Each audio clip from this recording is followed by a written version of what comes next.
When I say the last couple minutes have felt like absolute chaos, I mean the last couple minutes have been chaos. Welcome back to the heart of home, where I share lessons learned the hard way and successes of, homesteading on a suburban plot. And today's video is all about lessons learned almost the hard way.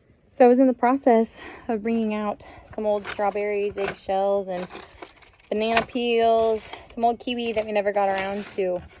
And last night we actually had just a ton of rain, and there's way more rain in the forecast. Last video I actually posted was all about how, hey, I need to get seeds in the soil before it rains for an entire week.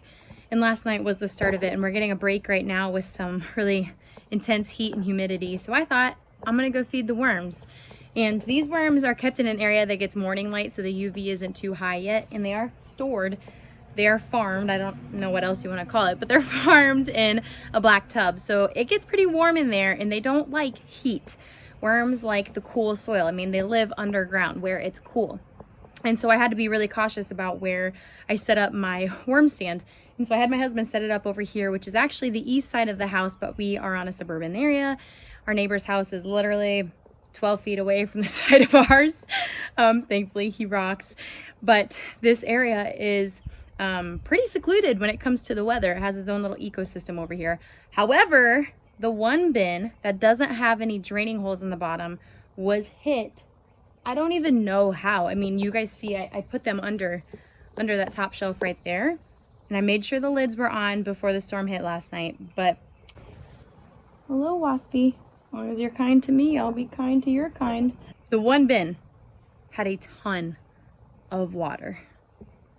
Which, if you didn't know, worms, they love to live underground, but they don't live in lakes. They don't live in ponds. That's only when we are using them as bait, and it kills them. They are just like humans. They have to have a right amount of water and oxygen. And this tub had way too much water, and praise God I came out here when I did. I should have videotaped what it looked like, but I got right to it because I didn't know how long these worms had been literally swimming in water. And even right now, I'm not entirely sure. I have drained this 2 times, and as you can see, I still have standing water, and that's because all of this is vermiculite. I mean, I've been needing to get out here to sift this to get the worms out of their poop, because that's not what they prefer. They prefer to bring in organic material like these leaves or shredded cardboard or paper or sticks. Nobody likes to live in their poop, right? That's kind of common sense to me. However, I can't sift it until it's dry, and I'm certainly not going to be sifting it anytime soon now.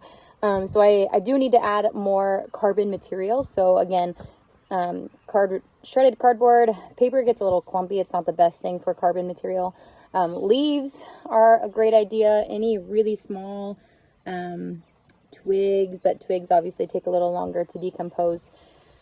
However, I've got to get all this water out. Now, in some cases, this water is a good thing if it had drained to a second bin, which is exactly how my other bin is set up. This excess liquid that goes through the vermiculite is called leachate, and it's like a focused liquid fertilizer, as you could call it. I mean, you can buy leachate online. It's not a super popular thing, but it's another way to organically fertilize your garden. Now, that isn't how my farming system is set up. Right now, I'm just trying to grow my worms. Ideally, I'll have multiple tubs that I can rotate and sift and top dress all of my garden beds with, but homesteading in general, it takes time, and it takes a lot of patience and a lot of lessons learned. It's kind of collecting again. I pour it out and then it collects again because it runs through everything. I need to pour this out again.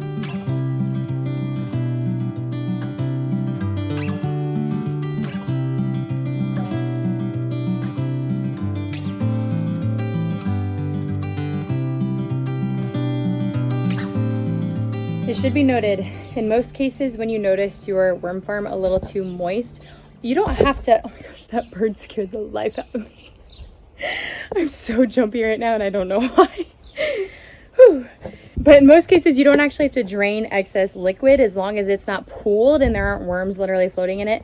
Y'all, I kid you not, I opened the lid to my first bin and I was like, oh, it looks great. I opened the lid to this bin and all of the worms were like clustered in the very top middle of the water that was just sitting in this entire bin. All of them. I mean, I definitely have thousands of worms in one bin, because now I've seen them all clustered at the top. And worms, when they're stressed out, they all cluster. Granted, these ones were all trying to get to the highest ground so that they could survive. But in most cases, if your soil is too moist, or if you're waiting for it to kind of dry out like I was so you could sift it, you just add dry material and it'll soak that water up. Now, I am definitely not going to waste the leachate, so I actually poured a ton out right here and a ton out over there, as you guys just saw. These are supposed to be a wildflower mix, and then I've got some other plants over here as well. Obviously those are hostas, and this is a hosta. But the idea was to create, you know, a bunch of wildflowers up in this area for my bees, which will hopefully find me soon.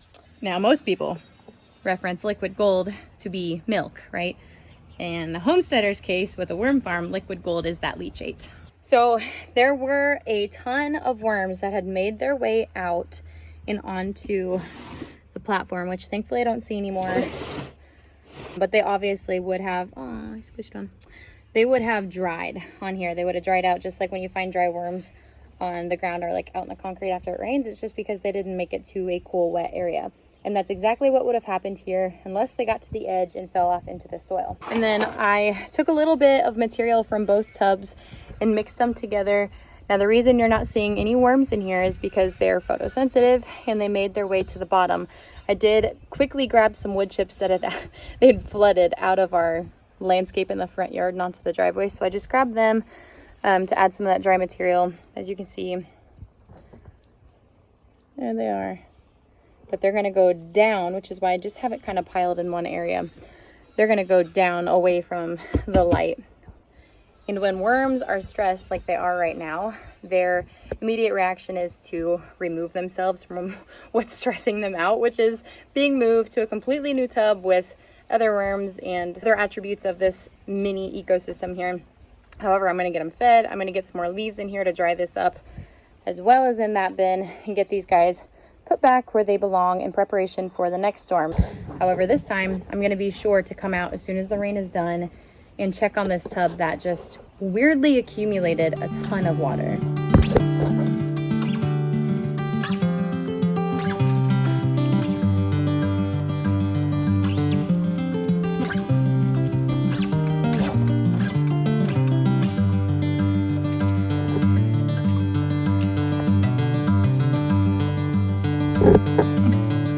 Worms really love avocados, bananas, and strawberries are the three food that I find that these worms really go after, especially the avocados. As you can see here, nobody is wanting to share. If you haven't watched previous worm videos of mine, I think I might have 3 or 4 videos out there on it. I should do more because I've had a lot of great interest in those videos. But worms also need grit to compost their food, to process it. I do have actual material, like grit material, that I bought online from a worm farmer that is much smaller than me crushing eggshells, but the eggshells do also work as grit for the worm's stomachs to process their food. Now, in most cases, I would have cut these up, but honestly, I'm just at the point where I've got a lot to do. So these are just gonna go right in. I'm gonna just break it open just to get the skin open, so that's a little easier for them to get into it. I don't put a lot of acidic food in my worm bins because too much of an acidic environment for worms is actually harmful. So you wouldn't want to put a bunch of like oranges and lemon peels or lime peels and such. It's okay to do a little bit here and there. Definitely not their preferred food, but just so you know, if you're starting a worm farm, feed it more low acidic foods like bananas, strawberries, and avocados personally what I would recommend. I also don't like a ton of greens, though they will eat them. So, you know, your wilted lettuce that's gone bad that you didn't get to in time, you can definitely feed that to your worms. It just won't be their primary food until they have to absolutely eat it. But I need to find them some leaves. I might steal some off of my garlic over here because the garlic doesn't really need covered anymore. Clearly, we're almost to harvesting.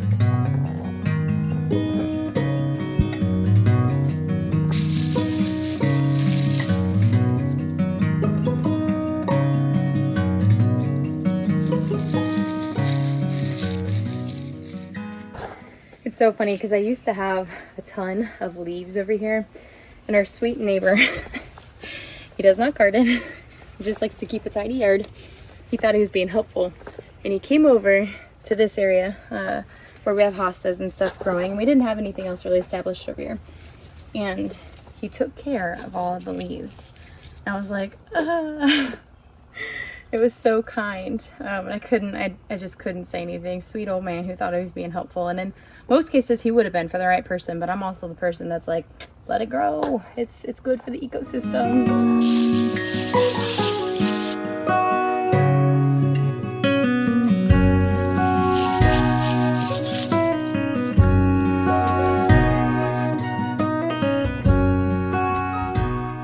All right, so I'm just gonna kind of push this into the wet soil, kind of aerate it a little bit. Worms, they're gonna be really stressed out. I'm so sorry, guys. Thankfully, of all livestock, for a minor crisis to happen to, these are the least costly for it to happen to. Granted, it could be really sad. I already lost one worm bin because of my lack of stewardship and husbandry skills. And I don't want that to happen again. I've learned a lot from lessons learned, and I know there's a lot more to learn. And today was one of those days. Check on your worms after it rains. I have noticed another special critter in our worm bin, which I haven't decided if it's a good thing or a bad thing yet, but we have lots of tree frogs in our area.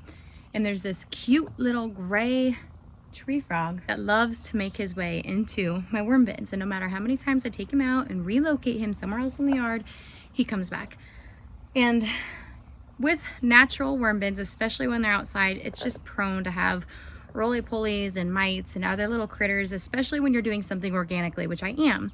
It's a good sign of a healthy ecosystem when it's not just a takeover of one insect. So you can't be afraid, if you're doing worm farming, you can't be afraid to see little other critters crawling around your worm bins. As long as your worms aren't stressed and they're still producing what you need it to produce and it's not anaerobic, I'd say you're good. I'd say you're doing it, you know? It's just a matter of what you're willing to tolerate, especially when it comes to getting dirty. But this little tree frog, every time I open up this worm bin that got flooded, he's always in there. I just need to name him. But this time I picked him up, I scooped him out. I was like, not right now, little buddy. And I just tossed him down on the ground, and I'm sure he'll be here when I record the next video. I'll have to show you guys this little guy.